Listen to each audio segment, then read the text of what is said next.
Hello, my name is Ralf Friedrichs. I'm an addiction recovery coach and the host of Take Your Life Back Today show. As an addiction recovery coach, I want to share something with you, and let me be crystal clear. Just imagine being buried alive. You're in a coffin, but you know you're not dead. You don't know how to get out of the coffin. You try lifting the lid. The enormous weight upon the lid prevents you from opening the coffin. You try to bang on the lid to unsettle the dirt. Maybe somebody will notice and start digging their way down towards you. This is what it's like to find yourself at the lowest point of alcohol and drug addiction. You know you need help, you know you can't do it on your own, but you don't know where to turn. In reality, there are people standing right by your grave that could have helped you. You just didn't know that. You just think you're going to die. Usually, though, people don't think about death when they're habitually abusing drugs and alcohol. In order to feed an addiction, you have to be great at repressing the fear of death. I often ask you, my audience, did it ever cross your mind while you were abusing drugs and alcohol that maybe, just maybe, you might overdose and take something away that was given to you by the Lord Jesus, called life? With this, let me leave one last thought with you. Don't be the person that I'm reading about on these index cards that for some reason over and over hesitated on getting help. Instead, be the person that picks up the phone and calls me at 844-405-HELP, and I promise I will help you take your life back before your life is gone. People like Larry Geis from the Geis Academy at 516-458-2741. Larry Geis and I always tell people like you, doesn't matter where you've been, it doesn't matter where you came from. What matters most is that you're here and you want a better tomorrow. You can call him at 516-458-2741. You can look him up, www.odysseyconsult.org. Larry Geis and I always, and I mean always, are available for you to call. Call him at 516-458-2741. That's 516-458-2741. Folks, don't forget to take your slippers off at night. Don't put them by the edge of your bed. Put them under your bed. And then when you put them under your bed in the morning when you wake up, go retrieve them. Look under there. Retrieve them. Now you're on your knees. Send God a personal email. Not an email, not an instant message, not a fax, not a phone call, but an email. Say, God, thank you so much for the food and the clothing. God, please protect my family. Heavenly Father, I ask you for forgiveness and mercy. Protect each and every person on earth. Then get up, put your slippers on, and walk with God 24/7. Do this each and every night. Slippers go off, go under the bed. In the morning you retrieve them, you're on your knees, you give your prayer, speak from your heart. There is no set standards on how you speak to God. Put on your slippers and walk with God 24/7. An email. Today we're going to talk about things to remember when you think you're not good enough. And I want you to pay attention, because these are things. Sometimes the hardest part of a journey is simply believing you're worthy of the trip. Truth be told, you can't breathe yourself into a better version of yourself. And even though I know this, I sometimes still fall victim to my own negative thinking. Sometimes I'm downright rude to myself. I make a mistake or fall short of my own expectations, and instead of treating it as a learning opportunity, I beat myself up about it. I'm sure you can relate to this. We've all been there. We all have bad days and moments of self-doubt. Sometimes the pressure coming from peers, family, work, and society in general is enough to make us feel completely broken inside. If we don't have the right job, relationship, lifestyle, and so forth by a certain age or a time frame, we assume we are just not good enough. I often hear about this kind of self-defeating mindset from from my audience, people that write into me or to my blog, some of my subscribers on a daily basis, and you know, we're not immune to that ourselves here. So what can we, all of us, do about it? Here's how to handle it. Every time I catch myself thinking about I'm not good enough, I immediately write down an opposing thought that debunks my negativity. I've been doing this for the past several years, and it's made a tremendous difference in my life. I challenge you, that's right, you, to do the same.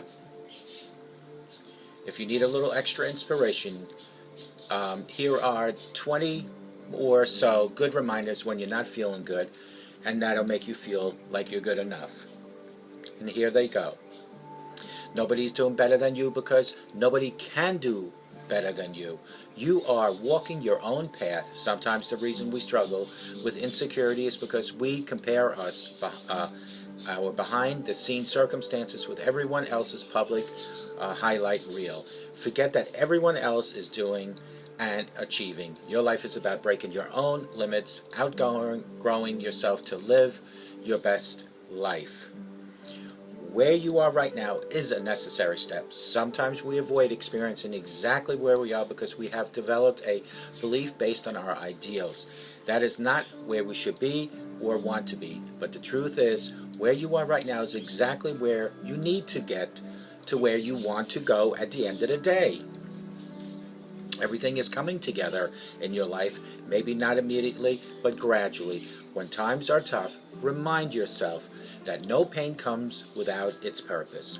Move on from the hurt, but never forget what it taught you. Pain is part of growing. Remember that there are two kinds of pain: pain that hurts and pain that changes you. When you roll with the life instead of resisting it, both kinds will help you grow. It is your resistance to what is that causes you your suffering. Remember, happiness is allowing yourself to be perfectly okay with what is, rather than wishing for and worrying about what is not. What is, what's supposed to be, or what could be. The rest is up to you, arguing with life. Think about for this for a minute. This means your suffering only happens when you resist how things are.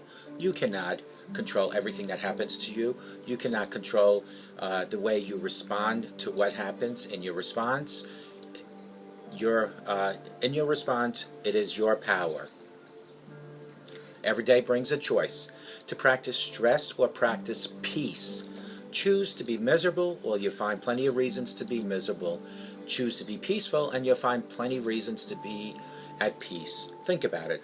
Are you skilled at making yourself miserable? With those same skills, you can make yourself motivated, effective, fulfilled. Try it. Do so. You're always good enough to try, and that's about as important as anything else in life. Everything you achieve comes from something you have attempted. Make the attempt. Trust me, 20 years from now, you will be more disappointed by things you didn't do than the things you did do. Give yourself a chance. There's always something small you can do. There's absolutely nothing about your present situation that prevents you from moving forward, one tiny step at a time. Remember, vision without action is just a daydream. Vision must be combined with venture. It is not enough to stare up the steps. You must step up each and every step to get to the destination of up there. And you all have to do this to take one step at a time. Sometimes the smallest step in the right direction ends up being the biggest step of your life. Tiptoe if you must, but take that step. Failures are really just lessons that need to be learned.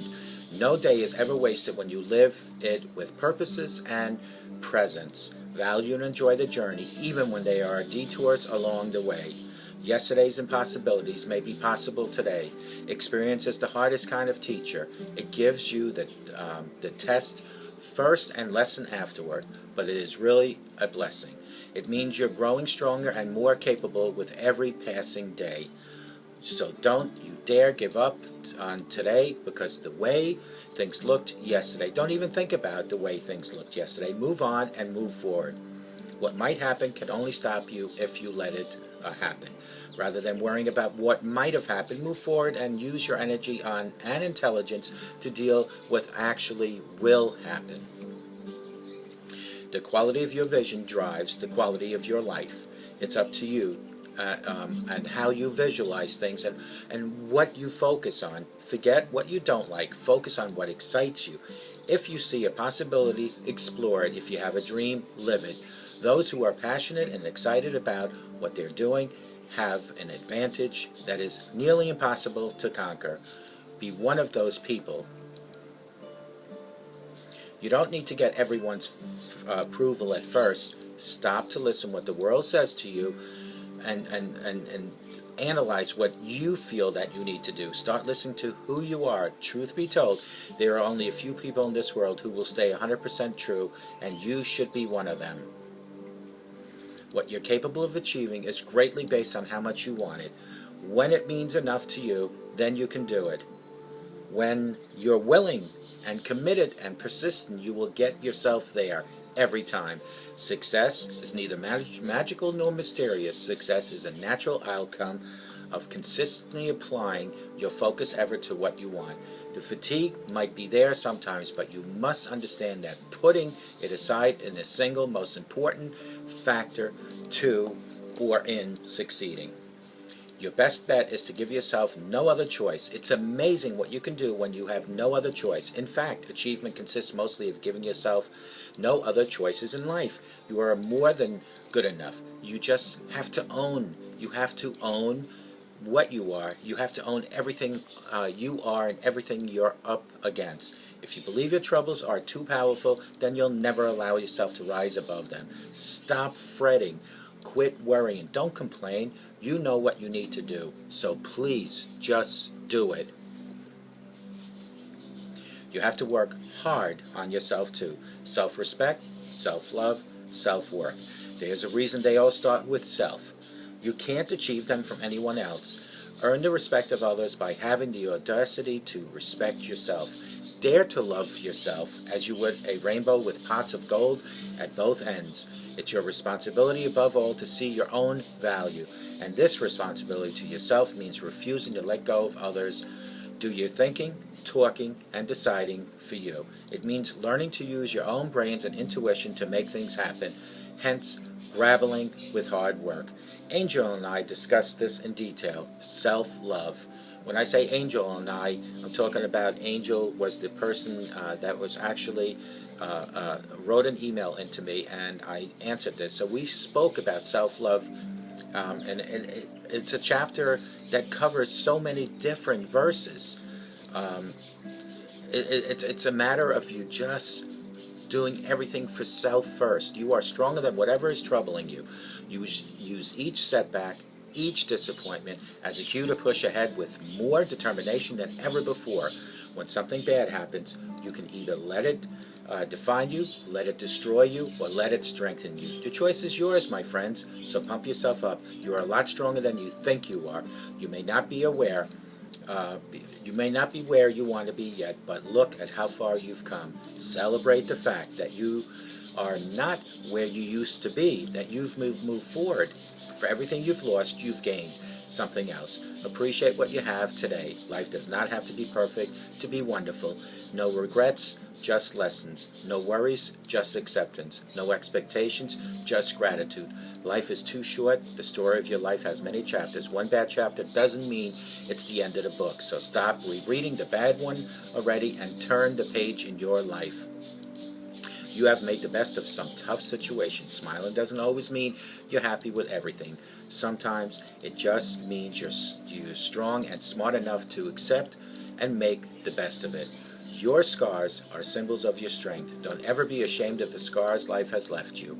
A scar means the hurt is over and the wound is closed. It means you're conquered the pain, learned the lesson, grew stronger, and moved forward. A scar is a tattoo of triumph. So don't allow your scars to hold you hostage. Don't allow them to make you live your life in fear. You can't make the scars of your life disappear, but you can change the way you see those scars. You can start seeing your scars as a sign of strength, not pain. You are still trying. If you have no other testimony right now, you have this one. I'm still here trying. Be positive, be patient, and be persistent. The more you feel like quitting, the more there is to be gained by continuing to do all three. Because the strongest people aren't the people who always win, but the strongest people don't give up when they lose. That is, if you feel that you're not worth anything, this is the most motivational way of accepting that you are worth something. Just keep smiling, keep moving forward. If you fall, pick yourself up. If you can't pick yourself up, have somebody else help you pick yourself up. Be persistent. Be powerful in your own self-worth. Everything that we talked about is about you, my friend. Let today be the first day of the new you. Always include God in everything you do. Just reach to God and say, God, guide and direct me. Carrie Underwood said it best. Jesus, take the wheel. Let God take the wheel of your life. He will guide and direct you through any traffic in life, any potholes in life, any crumbling mountains coming down on the highway. He will get you around each and every item safely. But you need to make that first step. Ask God for guidance and direction. I hope you enjoyed this segment. I hope to God you all have a great day. I hope to God that you all have a sober rest of your life, and may God bless each and every one of you.